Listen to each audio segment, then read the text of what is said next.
오늘 말씀은 이제 선교를 갔다 왔습니다. 저희 교회에서 또 처음으로 다녀왔는데 제 얼굴도 보면 많이 탔죠. 그렇죠. 거의 중동 사람처럼 많이 탔습니다. 그래서 모자를 가져오라고 했는데 또 안 가져와서, 또 선글라스를 가져오라고 했는데 또 안 가져왔어요. 그랬더니 불순종을 했더니 얼굴이 다 타버렸습니다. 그래서 중동 사람처럼 돼서 현지 사람들이 친하게 저를 또 보더라고요. 오늘 말씀은 너희는 여호와의 선하심을 맛보아 알지어다.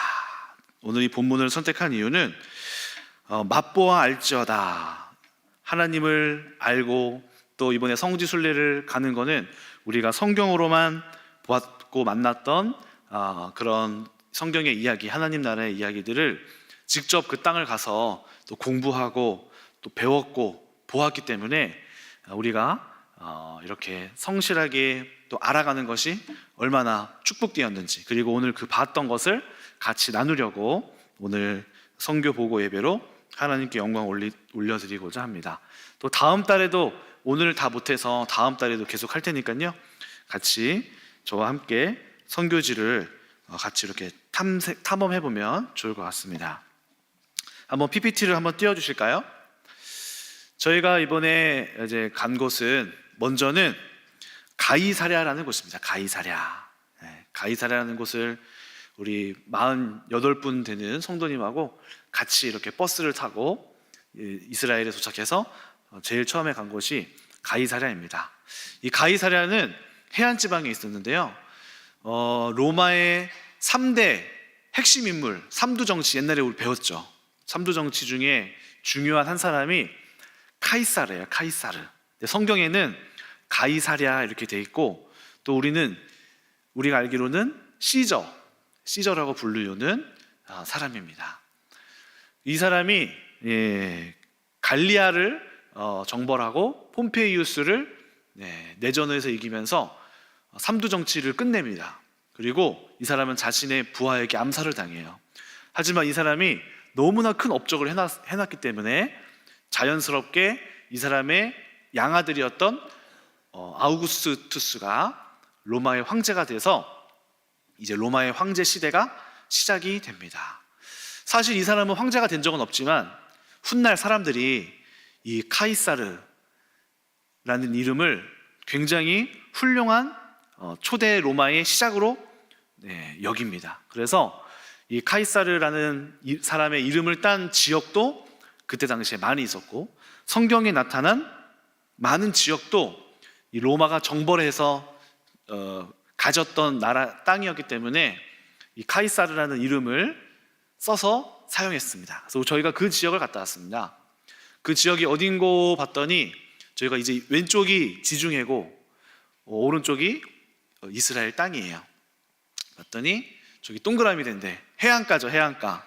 저기 이스라엘 북부 지방, 북부에 있는 해안가고, 저희가 갔던 곳이 바로 가이사랴라는 지방이었습니다. 그럼 성경에 이 가이사랴가 어디에 나오나 봤더니 사도행전 8장 40절에 빌립은 아소도에 나타나 여러 성을 지나다니며 복음을 전하고 가이사랴에 이르니라. 이렇게 빌립 집사가 저기서 거주했다고 알 수 있고요. 사도행전 10장 1절 가이사랴에 고넬료라는 사람이 있었으니 이달리아 부대라고 하는 군대의 백부장이다. 또 사도행전 18장 보니까 가이사랴에 상륙하여 올라가 교회의 안부를 물은 후에 안디옥으로 내려가서, 누가 갔을까요? 사도 바울이 가이사랴라는 곳에 올라가서 거기에 있는 세워진 교회를 묻고 또 내려왔다. 또 사도행전 23장 33절에는 그들이 가이사랴에 들어가서 편지를 총독에게도 드리고 바울을 그 앞에 세우니, 가이사랴라는 지역에 뭔가 중요한 게 있었던 거예요. 그래서 저기서 그들은 누구냐면은 당시에 있는 군인들, 또 바울을 잡아갔던 사람들이 가이사랴에게 가서 총독에게 주고 바울을 로마로 이송시킨 장소가, 그 항구가 바로 가이사랴였습니다. 그래서 저곳은 헤롯이 저희가 간 지역은 전체 지방을 다 돌 수 없으니까 한 지역만 갔는데요, 저희가 간 곳은 헤롯 대왕이 지은 장소예요. 그곳에 원형 극장, 목욕탕, 그다음에 말을 타고 마차, 전차를 막 돌았던, 옛날에 벤허 영화 보신 적 있으시죠? 말을 타고 전차 경기를 막 하잖아요. 그 원형 경기장도 있었던 곳이 바로 저기 장소였습니다. 그리고 검투사들이 막 싸우기도 하고 또 토론도 하고 이야기도 했었던 극장이 있었던 원형 극장, 바로 헤롯이 5년마다 행사를 지냈다고 합니다. 자, 그래서 이 원형 경기장을 저희가 가서 함께 봤습니다. 아래에서 찍은 모습이고요, 위에서 찍었습니다. 저기에서 헤롯이 많은 이야기를 또 했다고 해요. 자기를 높이는 말을 했다고 합니다. 또 여기는 수상으로 목욕탕이에요. 자, 바다 위인데 바다 위에 목욕탕 터가 있는 거예요. 놀랍죠? 그러니까 저 때 당시에 저런 생각을 한 거죠. 저렇게 바다가 올 수도 있는 터 위에 건물을 지어가지고 목욕탕으로 즐긴 거예요. 야, 저 때부터 저런 사람들이 저렇게 휴양을 즐기려고 했구나. 또 저기 미녀와 가이사랴 항구, 또 미녀 한 분이 보이시네요. 미녀 때문에 잘 안 보이실지 모르겠지만은 이목이 끌려서 저 뒤에 보면은 볼록 튀어나온 어떤 건물이 보이시죠? 미녀 말고 저 뒤에 볼록 튀어나온 저기 그 건물이 있는데, 저기가 이제 바울이 압송될 때 저기에서 실려간 배를 탄 곳이에요. 로마로 갈 때. 그러니까 재판을 받고 저기에서 이렇게 배 타고 간 거예요. 자꾸 미녀만 보시지 마세요. 네, 또 보시면은 여기는 화장실. 저기가 화장실이에요, 화장실. 그래서 밑에가 빵꾸 뚫려 있어서 오장로님이 제가 한번 시범을 보여드리겠습니다 하면서 화장실에서 저렇게 했었다. 네, 그래서 저쪽에 바로 화장실도 있었습니다. 그래서 고대에 무슨 밑에가 그러면 뚫렸나 봤더니 또 뚫린 것 같기도 하고 뭐가 배수가 있는 것 같기도 하고 그랬습니다. 날씨도 어때요? 너무 좋죠, 날씨. 정말 좋았어요. 자, 그래서 같이 이렇게 단체 사진 인증도 찍었습니다. 자, 영상으로 한번 같이 이렇게, 제가 다 못 찍었어요. 영상으로 많이 찍었어야 되는 건데 깜빡깜빡 하는 바람에 못 찍었는데 일단 찍은 것들은 좀 보여드릴게요. 네, 같이 이렇게 찍었습니다. 원형 경기장 되게 크죠? 곳은 네, 크고 가이사랴입니다. 제가 멘트도 좀 했어요. 항구입니다. 저곳에서 바울이 로마로 이송을 간 지역이기도 하죠. 네, 로마로 이송간 지역이에요. 바다 좀 보세요. 얼마 엄청 깨끗하죠? 벤허의 원형 경기장입니다. 네, 지중해 바다예요. 여기는 로마식 목욕탕입니다. 목욕탕도 있어요, 거기에 건물 안에. 네. 그리고 이제 또 보니까 거기에서 이제 또 조사를 제가 또 해보니까 헤롯이 물을 끌어다가 저기에다가 가져오려고 엄청나게 큰 그 수로도 만들었더라고요. 그러니까 되게 큰 좋은 기술로 저기에다가 이렇게 엄청 크게 해놨어요. 그래서 이제 그 거리를 거닐면서 야, 정말 대단하다, 정말 엄청나게 놀고 즐기기 위해 저렇게 큰 문화들을 만들어냈구나 하는 생각을 좀 했습니다. 자, 그 다음에는 지역을 오른쪽으로 좀 넘어가서 가이사랴 빌립보예요. 빌립보라는 지역은 아까는 해안가 쪽에 있었잖아요. 이제 내륙으로 또 들어왔습니다. 자, 빌립보 지역도 연관이 성경에 나옵니다. 예수께서 빌립보 가이사랴 지방에 이르러 제자들에게 물어 이르시되 사람들이 인자를 누구라 하느냐. 이르되 더러는 세례 요한, 더러는 엘리야, 어떤 이는 예레미야 선지자 중 하나라 합니다. 예수님이 이르시되 그럼 너희는 나를 누구라 하느냐. 시몬 베드로가 대답하되 주는 그리스도시요 살아계신 하나님의 아들이십니다 라고 고백한 장소가 바로 이 장소입니다. 여기 가이사랴 빌립보인데요, 신전 보이시나요? 신전? 저 확대를 했어야 되는데 잘 안 보일 거예요. 저 사진을 이렇게 확대해 보면은 저희가 가이사랴 빌립보에 갔는데 신전 터를 갔어요. 여기가 이게 신전이 있었던 곳이에요. 엄청 되게 크고 안에 막 굴도 막 파져 있고 여러 가지 신을 섬기던 장소도 있었습니다. 이거는 둘이 저 기둥에서 사진 찍겠다고 찍었는데 마치 신혼부부가 이렇게 가서 이제 찍은 것처럼 오해가 없으시길 바랍니다. 서로 욕심부리다가 둘이 같이 찍은 거예요. 내가 찍겠다고 하다가 서로 안 내려가서 다 같이 이렇게 찍고, 또 저렇게 뒤에 보면은 저렇게 안에 뭐가 파져 있어가지고 또 저기 안에서 또 다른 이방신들을 세워서 섬기게 했어요. 그러니까 예수님이 저렇게 가이사랴 빌립보에서 물으신 거예요. 엄청나게 수많은 신들이 있고 사람들이 저길 가서 막 좋은 옷을 입고 멋있는 옷을 입고 화려한 복장을 하고 가서 이렇게 부유한 사람들이 저기를 즐기고 있을 때, 또 이방 신들, 다양한 신들을 막 섬기고 있을 때 예수님이 제자들에게 물으신 것입니다. 자, 이렇게 많은 곳에서 나도 있다. 그런데 저 사람들을 나를 뭐라고 부르더냐. 그러니까 사람들이 제자들이 말하기를 사람들이 예수님 보고 엘리야라고도 하고 예레미야라고도 하고 선지자 같다고 하는데요, 예수님이 말씀하시는 거예요. 그래?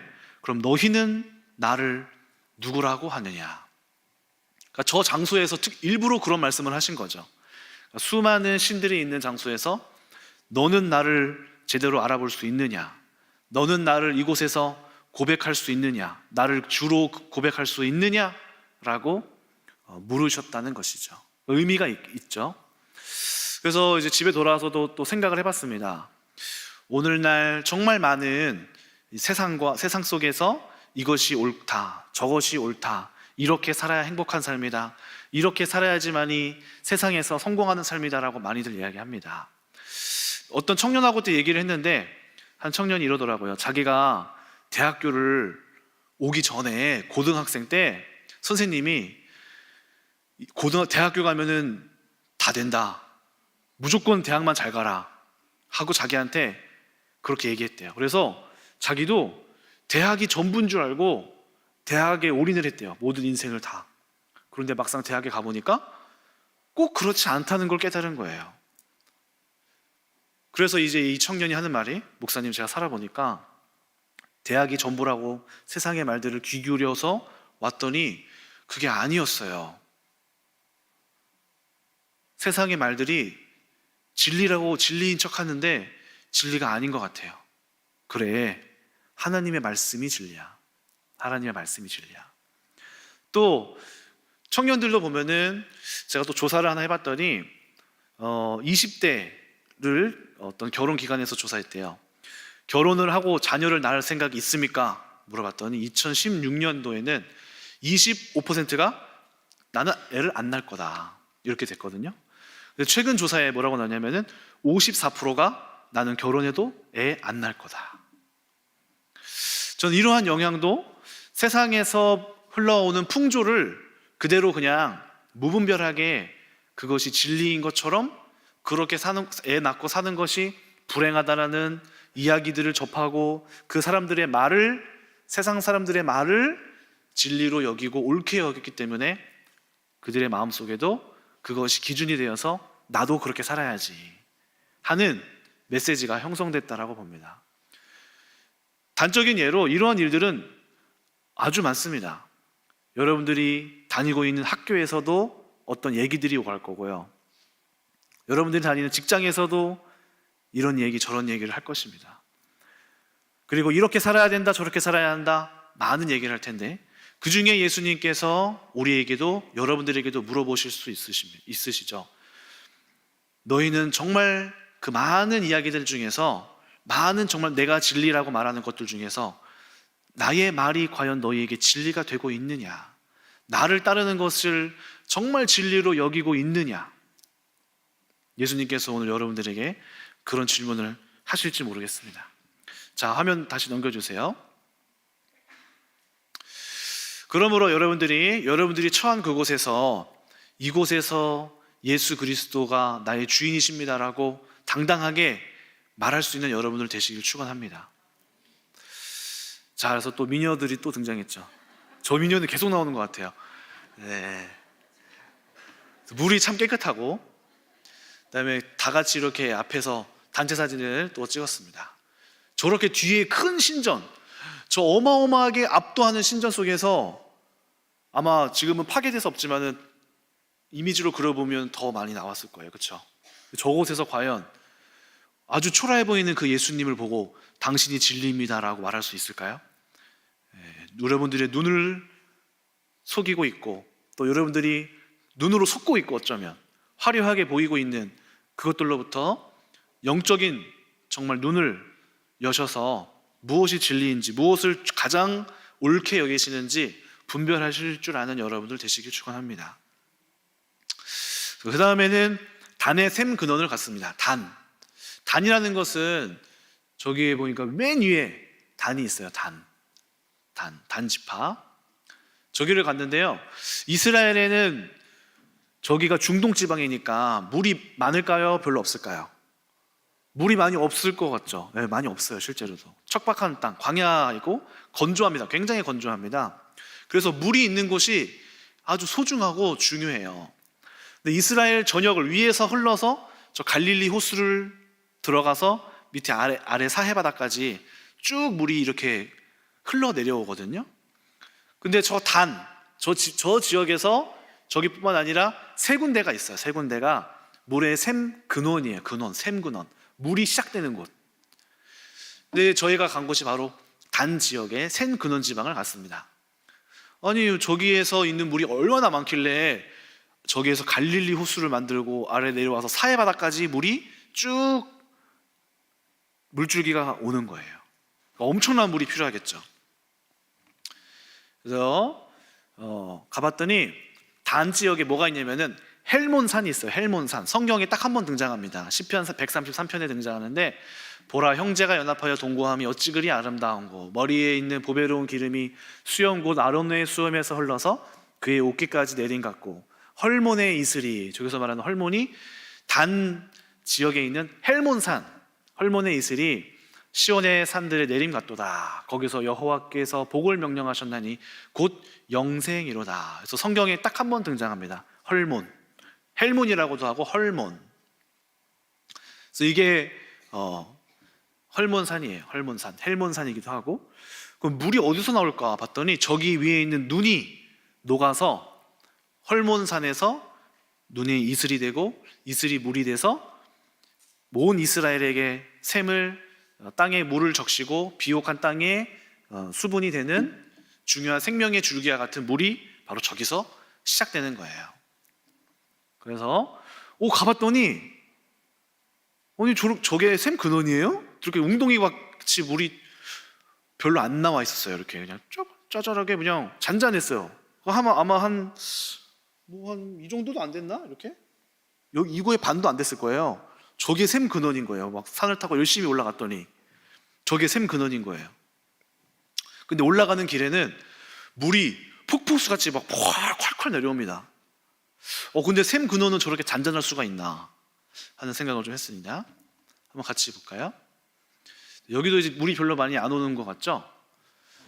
네, 근데 가다 물이 보면은 1년에 1억 5천만 톤이 나온답니다. 네, 이 물이 1억 5천만 톤이 나온대요. 저기에서 샘 근원을 향해 가고 있습니다. 저렇게 흘러나오고 있는 거예요. 저 작은 샘 근원에서 물이 엄청나죠. 저기 왼쪽에 강같이 막 속도도 엄청 빠르죠.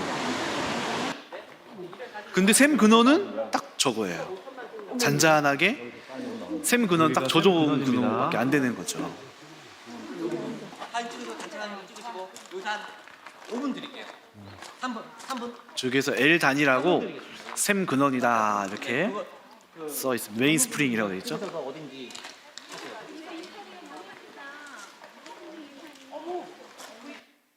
네. 그래서 저거를 보면서 묵상하는 거는 예수님이 생수의 강이 내 배에서 흘러 넘치리라 하셨잖아요. 그렇죠? 근데 예수님은 우리 가운데 어떻게 생수의 강으로 흘러나가실까? 바로 우리 가운데 찾아오셔서 평안함으로, 우리 가운데 잔잔함을 허락하심으로, 안정감을 허락하심으로, 우리 안에 주님께서 통치하심으로 우리 안에 일어나는 많은 폭포수와 같은 것들보다 더 깊은 셈은 바로 그렇게 평화의 왕이신 예수께서 우리 가운데 오실 때 그 안에서 셈의 놀라운 영적인 흐름이 우리의 삶에서 폭포수로 흘러나가고, 또 우리의 말씀에서 입술을 통해서 폭포수와 같이 흘러나가고, 힘있게 힘차게 흘러나가고, 우리의 모든 행동의 양식 속에서 또 열매에서 하나님께서 활동력 있게 우리 가운데 쓰시는 일, 그것은 바로 셈의 근원이신 예수 그리스도 안에서 시작된다는 것을 묵상하게 됐습니다. 그 다음에 이제 단 지역에는 또 보니까, 옆으로 좀만 가보니까 또 이런 역사적인 이야기가 있더라고요. 바로 여로보암 왕 이야기가 단에 있었어요. 말씀을 찾아보면은 열왕기상 12장 25절을 이렇게 보면요, 당시에 북이스라엘하고 남유다로 솔로몬 시대 이후로 갈라져 있었잖아요. 근데 북이스라엘에 여로보암 왕이 왕이 됐어요. 근데 그 왕은 솔로몬의 신하였습니다. 솔로몬의 신하가 북이스라엘로 가서 왕이 된 거예요. 근데 그 왕이 우상으로 예배드릴 장소를 두 군데 세워요. 바로 단하고 베델에다가 세웁니다. 그리고 왜냐하면은 예루살렘이라는 곳은 밑에 남유다 지역에 있었는데, 사람들이 예배를 드리러 성전으로 갈 때 자꾸 밑으로 내려오는 거예요. 오늘날로 따지면은 북한 사람들이 예배 드리러 남한으로 내려오는 거예요. 그러니까 북쪽에 있는 지도자가 그걸 못마땅히 여겨서 북쪽에도 예배를 드릴 수 있게 해라 하고 성전을 지었는데, 하나님의 성전을 지은 게 아니라 우상의 단을 세웠어요. 그게 바로 열왕기상 12장의 이야기입니다. 자, 보니까 여로보암이 에브라임 산지에 세겜을 건축하고 거기서 살며 거기서 또 나가서 분우엘을 건축하고, 그의 마음에 스스로 이르기를 나라가 이제 다윗의 집으로 돌아가리로다. 만일 이 백성이 예루살렘에 있는 여호와의 성전에 제사를 드리고자 하여서 올라가면 이 백성의 마음이 유다 왕 된 그들의 주 르호보암, 솔로몬의 아들이죠, 르호보암에게 돌아가서 나를 죽이고 유다의 왕 르호보암에게 돌아가리로다 하고 걱정을 한 거예요. 근심. 그래서 이에 계획하고 두 송아지를 만들고 무리에게 말하기를 너희가 다시는 예루살렘에 올라갈 것이 없도다. 이스라엘아, 이는 너희를 애굽 땅에서 인도하여 올린 너희들의 신들이라 하고 하나는 베델에 두고 하나는 단에 둔지라. 그러니까 금송아지를 두고 너희들을 인도하여 낸 하나님이다라고 거짓말한 것이죠. 우상을 세운 것이죠. 그게 바로 이 두 지역에, 단과 베델 지역에다가 세웠습니다. 그래서 저희가 간 곳은 저 단에다가 갔었어요. 자, 영상이 좀 끊겨요. 저게 우상 제단이에요. 저 큰 철로 모양으로 해놓은 게 우상 제단이에요. 엄청 크죠. 저기다가 송아지를 세워서 놓고 또 이방신적인 그런 풍습을 가지고 와서 아이들도 바치고 했답니다. 상수리 나무예요, 이게?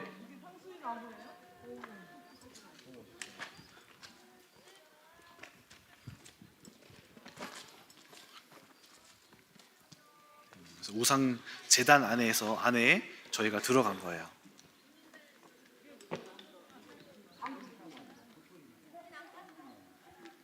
이곳에서 여로보암이 우상을 바치고 악이 시작되었습니다.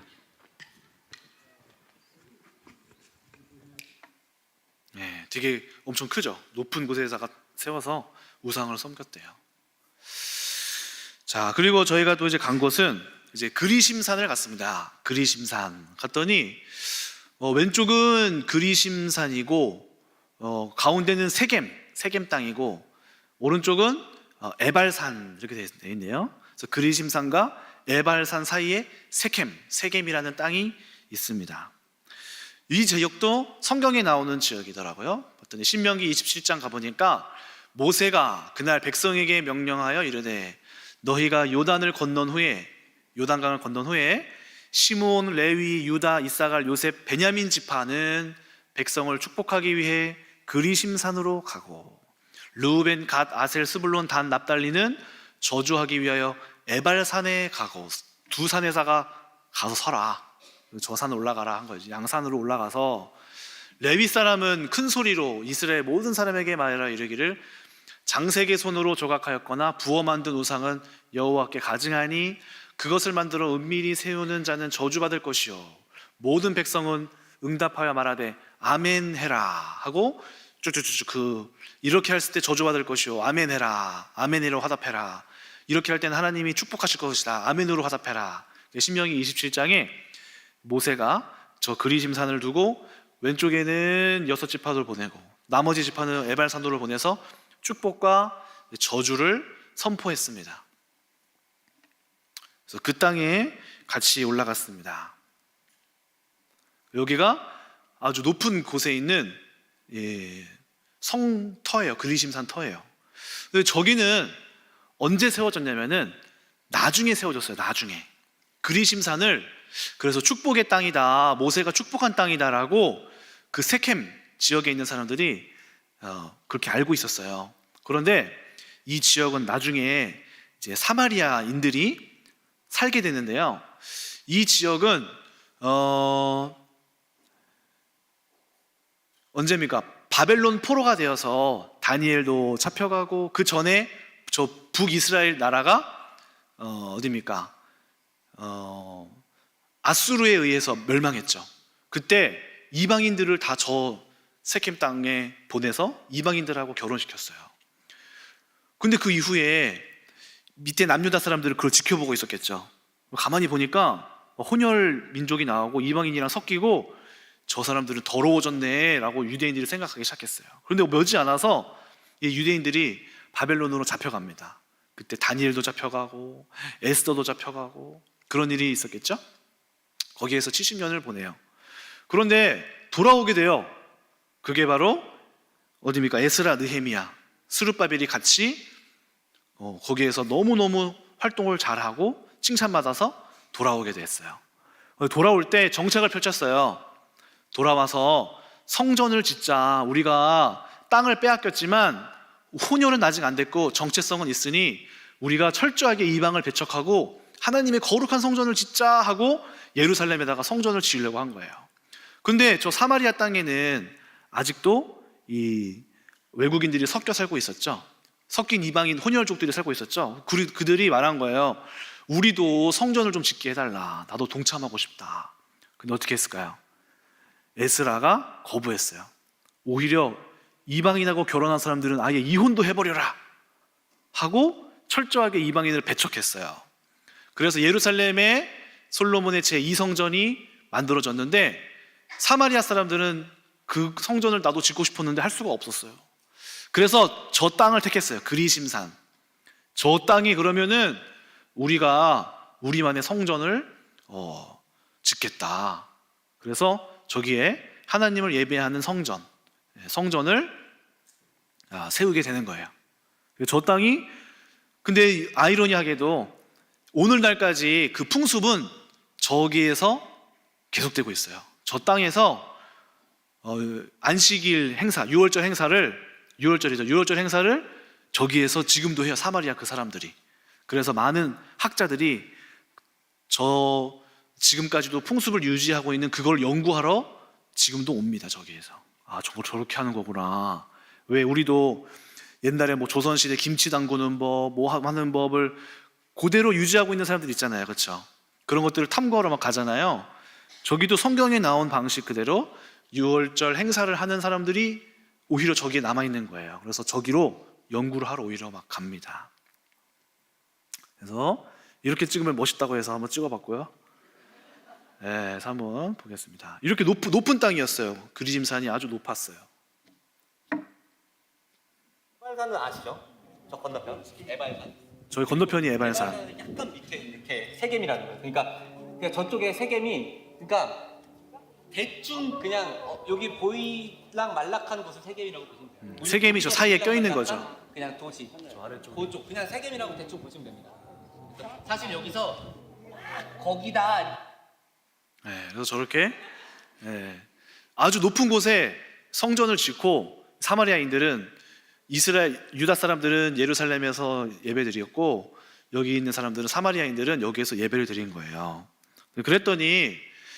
요한복음에 사마리아 여인이 궁금증을 갖고 말합니다. 사마리아 여자 한 사람이 물을 기르러 왔음에 예수께서 물 좀 달라 하시니 이는 제자들이 먹을 것을 사러 그 동네에 들어갔습니다. 그다음에 생략하고 20절부터 사마리아 여자가 이제 예수님이 자기가 남편 많은 거를 알아차렸으니까 또 물어보는 거예요. 두 번째 질문을 하는 거예요. 이 사람이 보통이 아니네. 과연 이거에 대해서도 알까? 그래서 이런 질문을 합니다. 여자가 말합니다. 우리 조상은 이 산에서 예배하였는데, 이 산은 어디예요? 방금 거기 그리심 산. 이 산에서 예배했는데 당신들의 말은, 당신 남유다 사람들의 말은 예배할 때가 예루살렘에 있다고 하네요. 예수님이 이렇게 말씀하십니다. 여자여, 내 말을 믿으라. 이 산도 아니고 예루살렘도 아니야. 너희가 예배할 때가 오니 너희가 알지 못하는 것을 예배하고 우리는 아는 것을 예배한다. 아버지께서는 자기에게 이렇게 예배하는 자를 찾으시니 하나님은 영이시니 예배하는 자가 영과 진리로 예배할지니라. 이렇게 말씀하신 거예요. 그러니까 아까 그 사마리아 그리심산에서 성전을 지으려고 막 애쓰고, 또 바벨론에서 온 사람들도 성전을 지으려고 이곳에서만 예배 드릴 수 있어 라고 생각했는데 예수님이 오셔서 그 틀을 다 깨버리시는 거예요. 아니야, 잘못된 것이야. 성전이 아니라 하나님을 영으로 예배하는 그곳이 바로 하나님을 예배하는 성전이 되는 것이다. 이렇게 얘기를 하시는 것입니다. 그래서 저도 참 특별하게 이제 느꼈는데요. 이날 좀 재밌는 일이 있었어요. 어떤 일들이 있었냐면은, 저기 지역이 아랍 지역이었어요. 아랍. 그러니까 그 지역은 이스라엘하고 팔레스틴 사람들이 분쟁을 아직도 하고 있어요. 왜냐면은 이스라엘 민족은 로마 때 AD 70년에 나라가 없어졌거든요. 로마인들이 다 침범을 해서 나라가 없어져서 뿔뿔이 다 흩어졌어요. 그런데 1945년도에 2차 세계대전이 끝나고 이스라엘 사람들이, 유대인들이 흩어진 곳에서 정체성을 갖고 있었거든요. 근데 그거를 2차 세계대전이 끝나고 영국한테 이렇게 얘기를 해서 유대인 땅으로 우리 돌아오고 싶다. 그걸 시오니즘이라고 해요. 시오니즘. 시온주의자들, 시온으로 돌아가야 한다. 그래서 영국에 있는 수상이 그거를 허락하고 땅을 준 거예요. 그래서 중동 전쟁이 일어났어요. 그리고 그 땅에 아랍 사람들이 이미 살고 있었잖아요. 거기에 이스라엘 사람들이 전쟁을 벌여서 승리하고 어느 정도를 차지했어요. 그런데 엉뚱하게 가운데로 턱 와서 기존에 있던 사람들이 이렇게 양갈래로 이렇게 갈라진 거예요. 근데 그 양갈래 있는 쪽에 사마리아가 있는 거예요, 이쪽에. 그런데 이 땅에서 저희가 이제 그 지역을 이렇게 방문을 했는데요. 그 가이드 목사님이 엄청 경계를 하는 거예요. 여기는 못 오는 곳인데 갑자기 풀렸어요. 이거 와야 될 것 같아요. 그래서 왜 가냐 했더니 저 그리심 산도 있고 여기에 야곱의 우물도 있다. 야곱이 우물 판 곳이 있대요. 야, 그렇구나. 가야지. 그러면 좀 위험하더라도. 그래서 막 차를 타고 가는데 정말 이스라엘 지역하고 좀 다르더라고요. 막 굉장히 폐허 같고 버려진 땅 같고 사람들이 관리를 잘 안 하는 땅처럼 보였어요. 그래서 막 가는데 사람들이 밖에 막 나와 있는 거예요. 우리를 막 버스를 막 다 쳐다봐요, 이렇게. 그리고 어떤 학생들은 우리한테 막 손가락으로 욕도 했어요. 그래서 제가 앞에 있었는데 저만 욕 제대로 먹었어요. 이 뭐야, 저 인간 뭐 갑자기 욕을 하지? 그리고 막 남자들도 막 우르르 나와서 막 우리를 찌려보고 막 이렇게 하시는 거예요. 그래서 이제 막 지나가는데 여기가 이제 야곱의 우물입니다. 내립시다 하는데 우리 교회 권사님들이 싫어요, 안 내릴 거예요. 무서워요, 안 내려요. 맞아요, 안 내릴 거예요. 막 갑자기 이러는 거예요. 그러니까 그 목사님이 여기를 왔는데 왜 안 내리시냐? 여기 야곱의 우물이 있는데 나 내리셔야 된다. 이상하다. 여기 교회 사람들은 이상하다. 그래도 뭐 상관이 없어요. 막 안 내릴 거예요, 무서워요. 관광지에 와서 무섭다고 안 내린대요. 참 웃긴다. 그래서 안 내렸어요. 안 내리고 이제 돌아가는데 막 저기서 갑자기 뭐 불이 나고 있는 거예요. 어디에서 불도 나고 있고. 그리고 가이드 목사님이 막 핸드폰으로 막 하세요.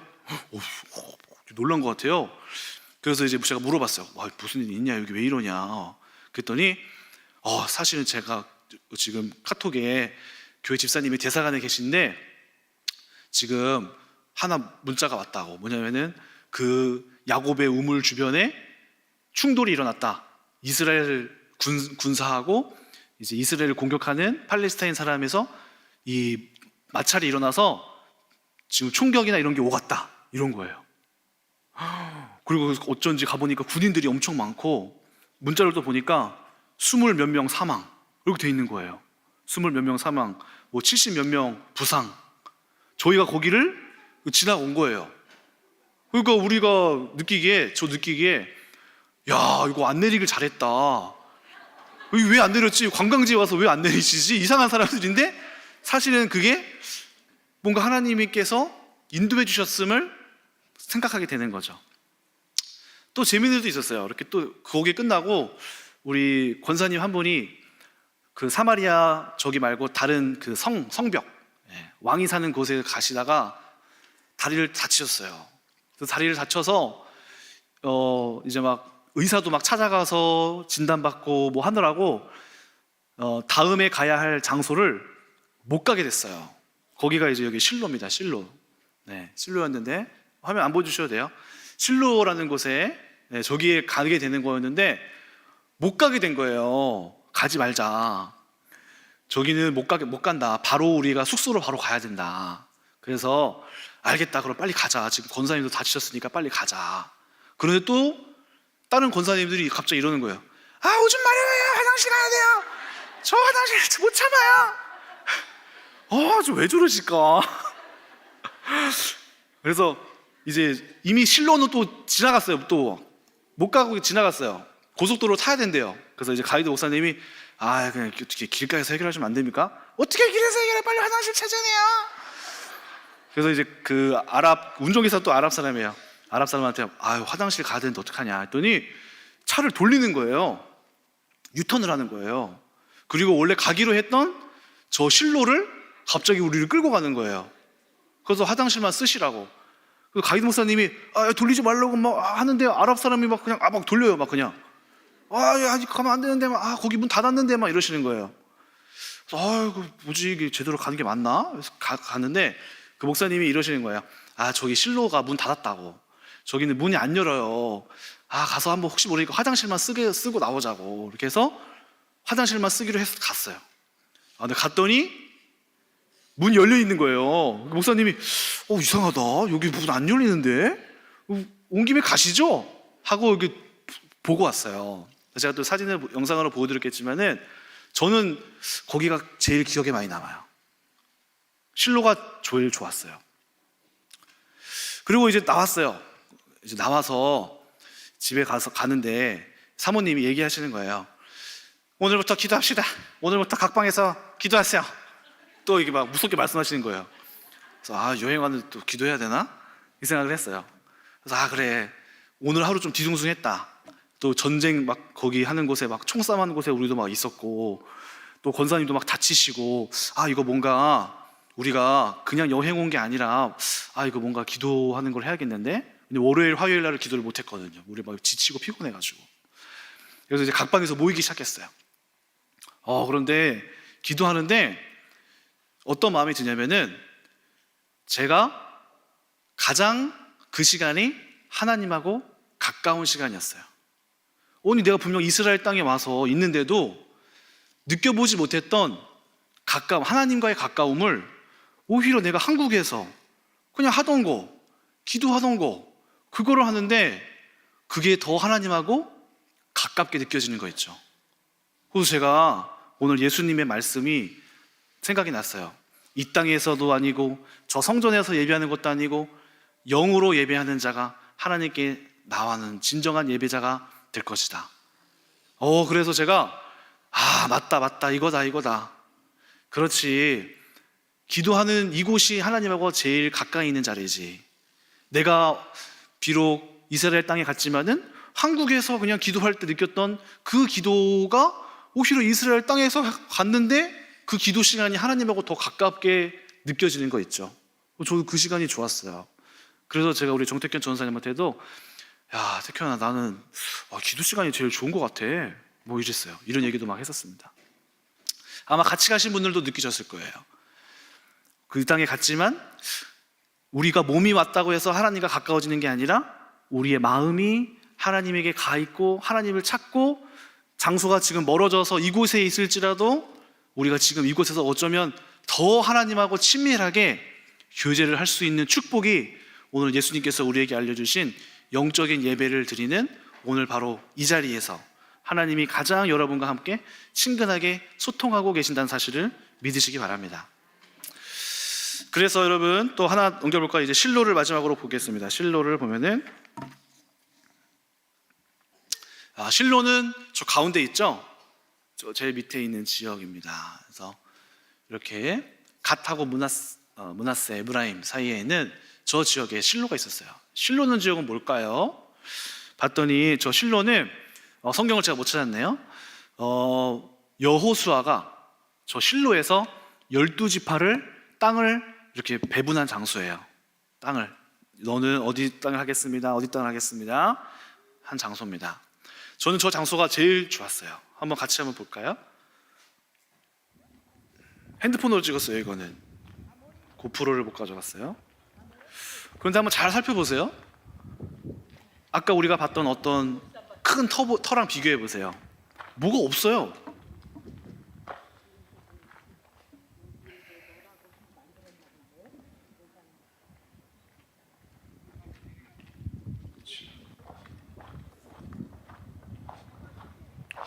그리고 보시면 알겠지만은 성막이 있었던 곳입니다. 저기에 사무엘이 있었고 엘리가 있었고 흠니와 네. 비나스가 있었던 곳입니다. 그러니까 성막이 있었던 거예요. 성막. 그래서 같이 기도했어요. 보시면 알겠지만은 성막이 어디냐면 밑에 있어요. 밑에. 그렇죠.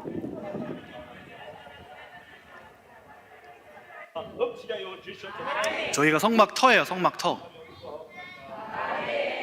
같이 기도했어요.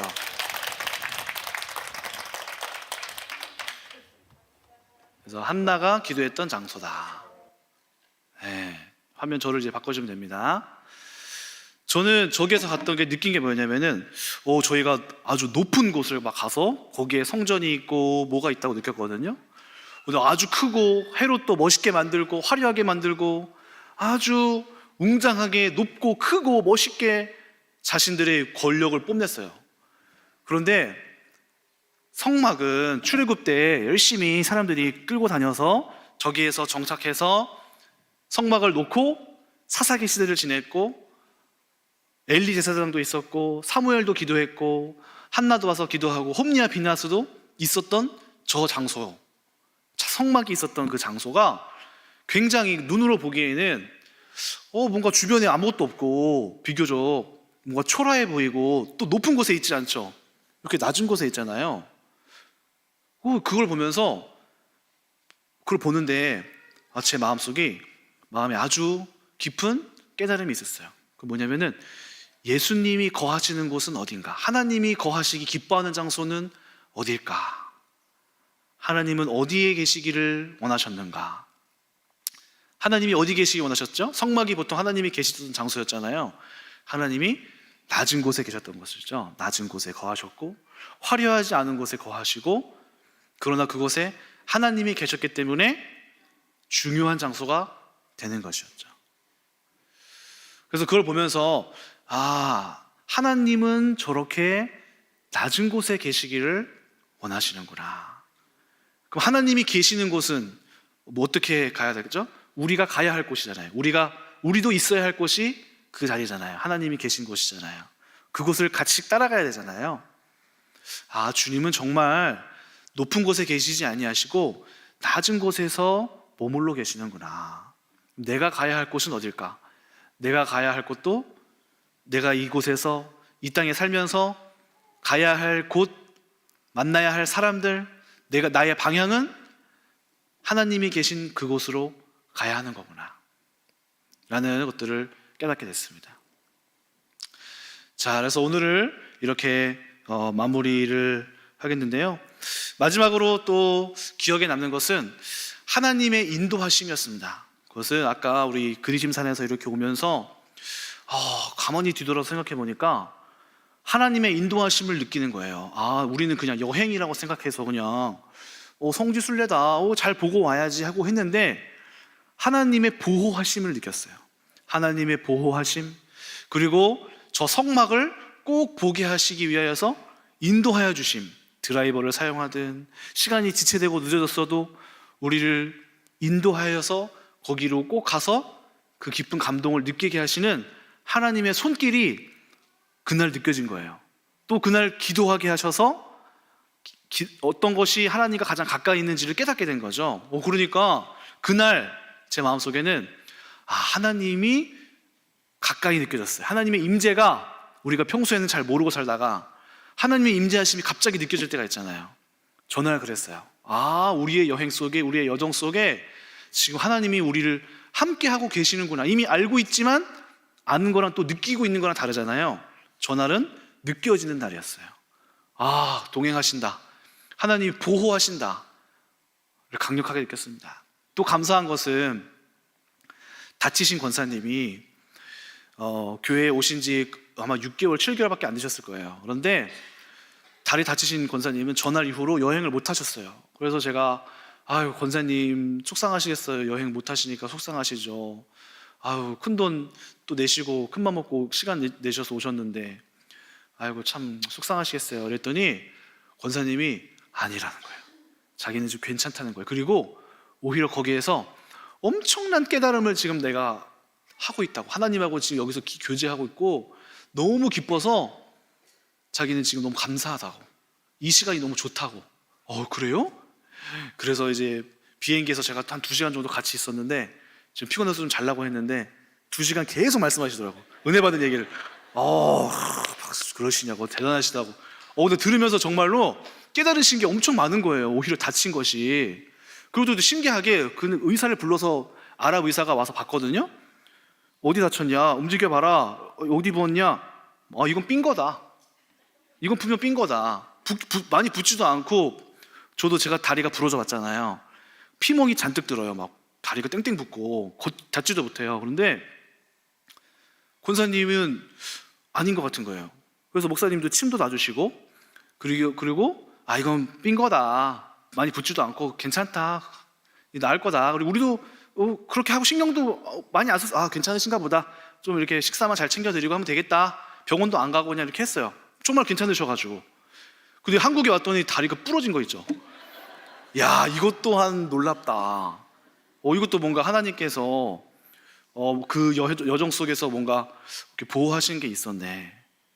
여러 가지로 아주 세밀한 곳에서 하나님께서 함께 하심을 경험했어요. 그리고 권사님도 굉장히 많이 깨달으셨어요. 나중에 한번 나눔을 한번 해보세요. 정말 그 시간이 하필이면 그 권사님이셨구나. 하나님이 그분에게 하실 말씀이 있었구나. 그래서 비행기에서도 갑자기 우시는 거예요. 그래서 아파서 울어요? 그랬더니 아파서 오는 거 아니에요 하면서 가슴에 깊은 어떤 하나님께서 말씀하시는 터치가 계속적으로 있으셨음을 보면서 하나님께서는 정확하시구나. 하나님께서 인도해 가시는구나. 하나님이 이끌어 가셨구나. 감사하다. 우리 여정 속에 하나님이 함께 하셨네 라는 것을 깨닫게 됐습니다. 자, 오늘 이제 여러 가지를 봤는데요. 다음 달에도 같이 또 예수님께서 가셨던 곳을 한번 다음 달에는 같이 갈 거고요. 오늘 말씀을 정리하면은 하나님이 여러분들의 삶에서 함께 하고 계시고, 그리고 하나님은 이미 여러분들의 삶을 동행하고 계시고 이끌어가고 있어요. 근데 우리가 우둔하고 우리의 눈이 멀어서 자꾸만 안 보인다고 그러고, 우리의 영적으로 자꾸 한번 열심히 기도하면 열렸다가 시간이 지나면 다시 어두워져서 원망하고, 왜 내가 다쳤냐고, 왜 나한테 이런 일이 생겼냐고 막 불평하는데, 우리 속에 잠시만 그렇게 화내기를 멈추시고 한번 기다려 보세요. 하나님께서 우리를 놓지 않으시고 반드시 인도하고 계시고, 하나님은 쉬지 않고 여러분들을 가장 선하고 안전한 곳으로, 합당한 곳으로 이끌어가고 계시기 때문에 그 하나님을 신뢰하고 인내한다면은 마침내 여러분들이 깨닫는 날이 오실 거예요. 그랬구나. 하나님이 이렇게 이때를 위하여서 나를 인도하셨구나. 하나님이 나를 한 번도 버리신 적이 없구나. 오늘 그렇게 하나님을 삶 속에서 발견해내시고 또 인내하기를 끊임없이 하시는 여러분들 되시기를 주님의 이름으로 축원합니다. 기도하겠습니다. 하나님 감사합니다. 우리의 여정 속에서 많은 일들이 있었는데 그 안에서 하나님이라는 존재를 만난 것이, 또 하나님을 아는 것이 너무너무나 기쁜 일임을 깨닫게 하시니 감사합니다. 무엇보다 그곳에 가서 특별하게 하나님 앞에서 가까워진 것도 있지만 이미 우리가 이곳에서 동행하고 있는 것이 그곳에서 느꼈던 것과 별반 다르지 않았음을 알았습니다. 우리 안에 영으로 함께 계시는 것이 가장 가까이 나의 안에서 가장 친밀하게 계시는 것인 줄 깨달았습니다. 오늘 우리 마음 가운데 언제나 거하시는 주님, 우리가 그 사실을 잊지 말게 하시고 매일의 삶 속에서 하나님과 친밀하게 동행할 수 있는 우리 성도님들에게 축복하여 주시옵소서. 감사드리며 예수님의 이름으로 기도드립니다. 아멘.